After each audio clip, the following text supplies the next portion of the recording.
Hi hello నమస్తే నేను మీ Alam Sai Krishna faculty of competitive examinations నిపుణ కాలమిస్ట్ అండ్ కెరీర్ కౌన్సిలర్. మనం ఈ సిరీస్ ఆఫ్ వీడియోస్లో 10th క్లాస్ తర్వాత ఎన్ని రకాల అవకాశాలు అనేవి ఒక సగటు ఆస్పిరెంట్కి ఉన్నాయో అవన్నిటి గురించి కూడా డిస్కస్ అనేది చేస్తున్నాం.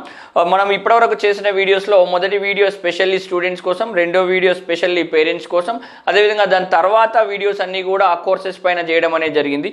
ఈ వీడియోని మొదటిసారిగా చూస్తున్న వాళ్ళు ఎవరైనా ఉంటే ప్రీవియస్ వీడియోస్ని చూసే ప్రయత్నం చేయండి. మన ఇన్స్టాగ్రామ్ పేజీలో అట్లాగే యూట్యూబ్లో కూడా అందుబాటులో ఉన్నాయండి. మరి ఈ సెషన్లో 10th క్లాస్ తర్వాత మనకు అవకాశం ఉన్నది IIIT కూడా ఒక ముఖ్యమైనదండి. మరి దానికి సంబంధించిన దాని గురించి క్లియర్గా డిస్కస్ చేద్దాం. అదేవిధంగా గత సెషన్స్లలో మనం డిస్కస్ చేసింది పాలిసెట్ మరియు అదర్ డిప్లొమా కోర్సెస్ గురించి డిస్కస్ చేసాం. అట్లాగే ITIకి సంబంధించిన దాని గురించి కూడా డిస్కస్ అనేది చేయడం జరిగింది. సో ఈరోజు మాత్రం IIIT గురించి డిస్కస్ చేద్దాం. సరే, ఎవరు IIITకి అప్లై చేయాలంటే first of all 10th class examination రాసిన ప్రతి ఒక్క ఆస్పిరెంట్ కూడా ఇక్కడ IIITకి అప్లై చేసుకోవడానికి అవకాశం అనేది ఉంది.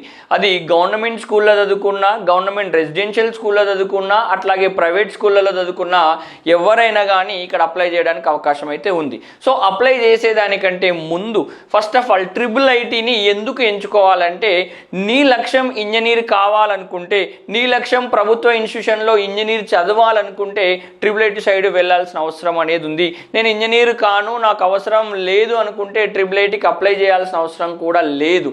కానీ నేను ఏ కోర్సు తీసుకోవాలి, ఏ గ్రూప్ తీసుకోవాలనే సందిగ్ధంలో ఉండి ఏదైతే అది కానీ నాకు ఫ్రీ సీట్ వచ్చేస్తే నేను చదువుకోగలుగుతా అనుకుంటే మాత్రం నువ్వు IIIT కూడా అప్లై చేసుకోవడానికి అవకాశం అనేది ఉంది. సో మొత్తం మీదుగా నువ్వు IIIT కోర్స్ అనేది కంప్లీట్ చేస్తే ఒక సగటు ఇంజనీర్గా కావడానికి అవకాశం అయితే ఉంటుంది. ఆ విషయాన్ని మొదటగా మనసులో పెట్టుకోవాలండి. అది చేసిన తర్వాత ఏదో చేద్దాం, ఏదో జాయిన్ అయిపోదాం అంటే నీకు 6 సంవత్సరాల కాలం అనేది వేస్ట్ అవుతుంది. ఆ విషయాన్ని ఫస్ట్ మనసులో పెట్టుకోవాలి. సో మొత్తం మీదుగా ఇంజనీరింగ్ వైపు వెళ్ళాలనుకున్న వాళ్ళకు ఒక మంచి సదావకాశం అండి. మరి ఈ IIITని మన స్టేట్లో బాసరాలో RGUKTకి సంబంధించిన ఈ IIIT క్యాంపస్ అనేది ఉందండి. ఇక్కడ మనకు దాదాపు 1500 సీట్లోనే ఉంటాయి. కొన్నిసార్లు సిచ్యువేషన్ బట్టి ప్లస్ కూడా కావడం అనేది జరుగుతుంది.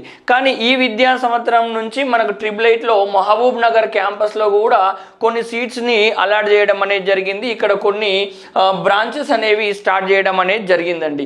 సో మరి ఈసారి మనం ఈ రెండింటికి కూడా ఆన్లైన్లో అప్లై చేసుకోవడానికి అవకాశం అయితే ఉంటుంది. ఫస్ట్ ఆఫ్ ఆల్ మీరు చేయాల్సింది ఏంటంటే, మీ దగ్గరలో ఉన్న ఆన్లైన్ సెంటర్ లేదా మీ సేవ సెంటర్ లేదా మీ ఇంట్లోనే కంప్యూటర్ ల్యాప్టాప్ ఉంటే RGUKT అఫీషియల్ వెబ్సైట్లోకి వెళ్ళి మనం ఈ IIITకి సంబంధించిన ఆన్లైన్ అనేది చేసుకోవాలి. ఈ ఆన్లైన్ చేసేటప్పుడు దానిలో నీ డీటెయిల్స్ అన్నీ కూడా ప్రాపర్గా ఎంట్రీ చేసేయడం అనేది మన బాధ్యత ఉంటుంది. అక్కడ అడిగిన డీటెయిల్స్ అన్నీ కూడా క్లియర్గా ఇచ్చేయాల్సిన అవసరం అయితే ఉంటుంది. 10th class hall ticket mention చేసేస్తే ఆటోమేటిక్గా రిజల్ట్స్ వచ్చిన తర్వాత ఆ సిస్టంలోకి తీసుకోవడం అయితే జరుగుతుంది.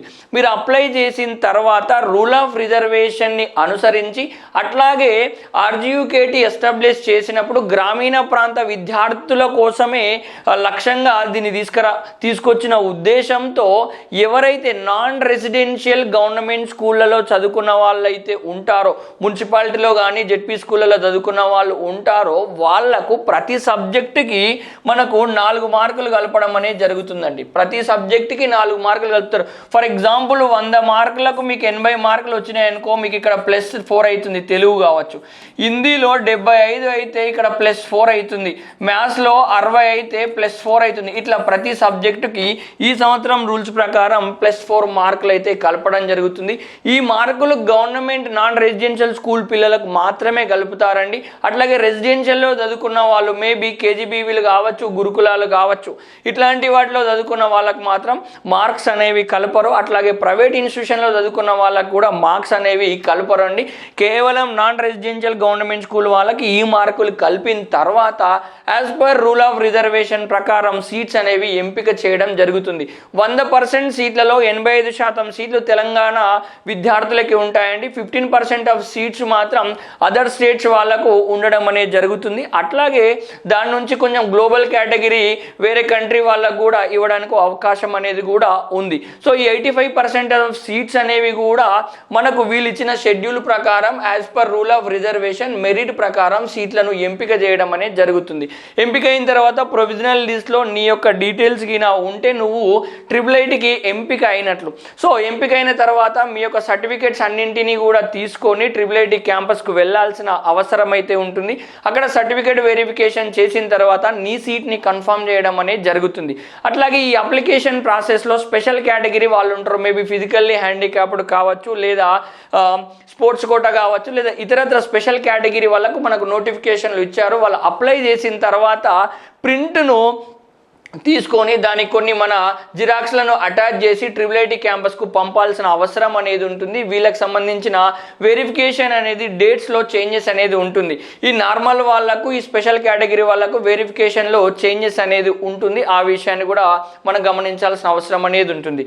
సో మొత్తం మీదుగా ఎంపికైన విద్యార్థులు అక్కడ చేరితే వాళ్ళకు సీట్ కన్ఫర్మ్ అయిపోయినట్లు, వాళ్ళు అక్కడ చదువుకోవడానికి అవకాశం అనేది ఉంటుంది.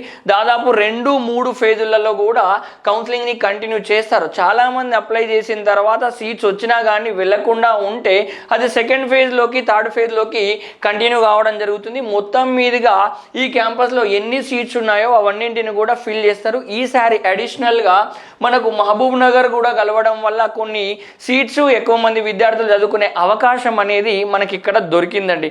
సో ఓవరాల్గా IIIT సీట్ వచ్చిన వాళ్ళందరికీ మొదటి 2 సంవత్సరాలు కామన్ ఎడ్యుకేషన్ ఉంటుంది. Like intermediate first year, intermediate second year లాగా మనకు అవకాశం అనేది ఉంటుంది. సో యాజ్ యూజువల్గా సబ్జెక్ట్స్ కొన్ని చేంజ్ ఉన్నా కానీ ఇది intermediate first year, second year లాగానే కన్సిడరేషన్ అనేది చేస్తారండి. ఒకవేళ ఈ 2 సంవత్సరాలు అయిపోయిన తర్వాత నువ్వు అక్కడ ఉండాలని లేదు, నీకు అక్కడ కంటిన్యూ చేయాలని లేకపోతే నువ్వు బయటకు రావడానికి కూడా అవకాశం అనేది ఉంటుంది. ఇది ఇక్కడ కంప్లీట్ చేసిన 2 సంవత్సరాలు అనేది ఇంటర్మీడియట్కు ఈక్వివాలెంట్గానే ఉంటుంది.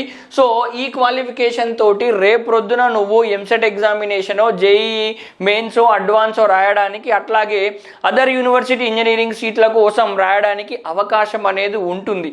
సో ఈ ఎలిజిబిలిటీతో పాటు కూడా చాలామంది ఎన్ఐటీలు, ఐఐటీలలో, అట్లాగే ఇతరత్ర యూనివర్సిటీలలో ఇంజనీరింగ్ చేసుకోవడానికి అవకాశాన్ని పొందడానికి కూడా మనకు అవకాశం అనేది ఉంటుంది. ఆ విషయాన్ని గుర్తుపెట్టుకోవాలి.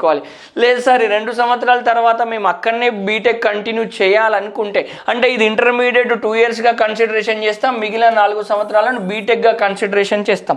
ఇక్కడ బీటెక్ వెళ్ళిన తర్వాత డిఫరెంట్ టైప్ ఆఫ్ బ్రాంచెస్ అనేవి ఇంజనీరింగ్లో ఉంటాయండి. వాటిలలో ఏదైనా ఒకదాన్ని మీరు ఎంపిక చేసుకోవడానికి అవకాశం అనేది ఉంటుంది. మళ్ళీ అక్కడ ఆన్లైన్ అనేది చేసుకోవాలి.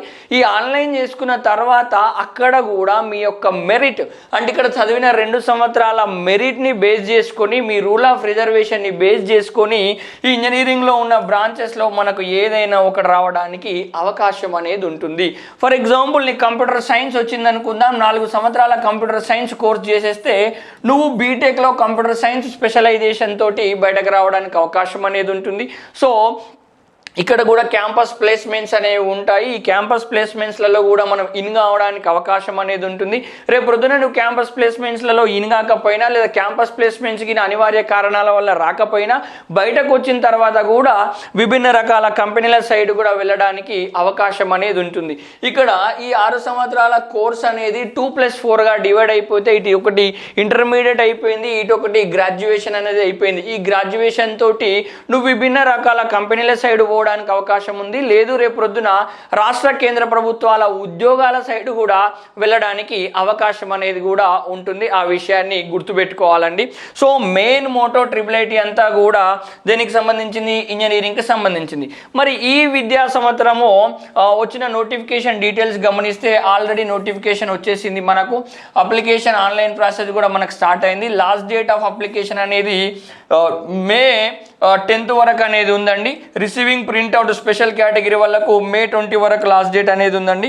Announcement of the provisional selection list అనేది మే 30కి జరుగుతుందండి. ఫేజ్ 1 కౌన్సిలింగ్ అనేది జూన్ 5కు స్టార్ట్ కావడం అనేది అయితే జరుగుతుందండి.